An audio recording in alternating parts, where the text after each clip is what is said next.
Sure, sure, relationships. absolutely. Now, we started by saying that you're here from La Voz. Yes. So tell me a little bit about how that magazine is part of the help for the Latino Hispanic community. Yeah, it's part. Of course, there is more needed, but when we started this magazine 6 years ago, there was nothing in Spanish in the area. You could not find any news media in Spanish. Now we have two. That's an advance. La Voz is a monthly magazine. The whole of it is in Spanish. It's produced at Maragh College. We have students writing for the magazine. People from other colleges also write, volunteers from the area. And the idea is to be a bridge between the Latino and Anglo communities in the area. So a lot of Anglo writers write for La Voz. And it's very good to bridge this cultural gap. And on the other hand, we have information, very basic information about health-related issues, legal rights, English learning, personal finance. We also have columns with games and short stories. So it's a magazine. It covers a wide gamut of topics. And so it's distributed widely? We distribute here in Poughkeepsie. In Dutchess County, we also distribute in Red Hook, Tivoli, Rhinebeck, Pine Plains, Millbrook, Armenia, and Millerton. In Ulster County, we go to Kingston, Ellenville, New Paltz, and Saugerties, and in Orange to Middletown and Newark. So it's a quite big reach. What has been the response from your readers? People are really happy about being able to find something in Spanish that talks to them about the things that are available here. We also have readers who become writers. They contribute to our column called American Dream. So they write their personal story, their testimonial about how they are achieving their American dream here in the United States. So there are some people who still believe in this. These are our readers, and everyone wants to improve themselves and go ahead. But there are so many, as I was telling you, one of the barriers here is the language barrier. But in this area, transportation is also very important. We are not in a big city. Even though Poughkeepsie is big, it's not as big as other cities. There is not such a good transportation system. You need a car. And a lot of people don't have access to cars because they don't have access to driver's licenses. So they bike or they walk to work. But the roads are not prepared for walking or biking. So a lot of people die or get paralyzed. So this is another issue that I think is very important and particular to this area. Language barrier is around the country, but transportation is more for Hudson Valley. It's a problem.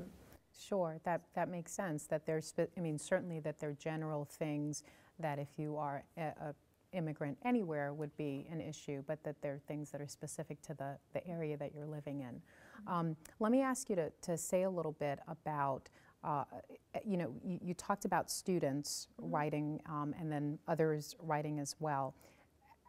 In terms of how the general population, our viewers in the area, the information that they might be getting from the magazine, how in particular you find that information has been helpful to them? What's been the response from those readers? Basic things. For instance, we announced a workshop for tax preparation, and then the people who announce it, they call us back and say, we received so many calls, thank you so much.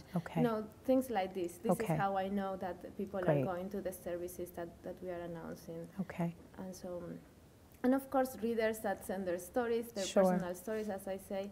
Another way we measure the impact is that we distribute in different stores and restaurants around the region, and when we go back, there is never leftovers. They're all gone. Everything is all gone. Sometimes it happened that we go to the same place twice because of a mistake.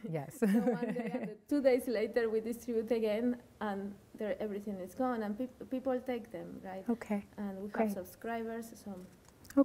Well, we should print more. Well, wonderful. Well, along those lines, we just have a couple of minutes to wrap up here, but in terms of the future plans for the magazine, are there any in particular that you could share? Yeah, that's basically what we need, is to expand the magazine, to be able to print more copies of the issue, so we can distribute in Wappingers, in Beacon, in Woodstock, even in Hudson.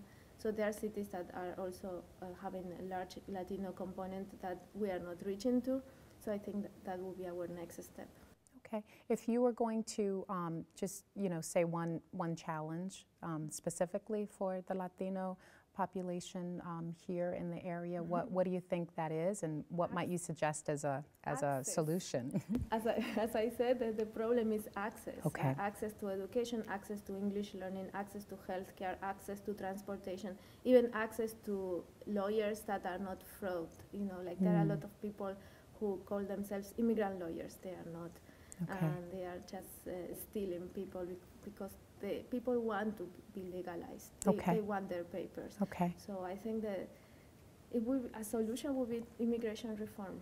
Okay. That would be a solution. Okay. And what I hear you saying from that, or immigration reform, but that part of the access issue is language, but it's also transportation specific to this area. Yes. Okay, great. Wonderful. Thank you so much for being with us. Thank you. Yeah, certainly a great service that you're doing. How does someone get in touch with you? Well, we have a phone number, Okay. we have a website. Wonderful. And I think the information is it's going to be on the TV. Okay, yeah, do you know the phone number or website offhand? Yeah, why don't you say it for our viewers?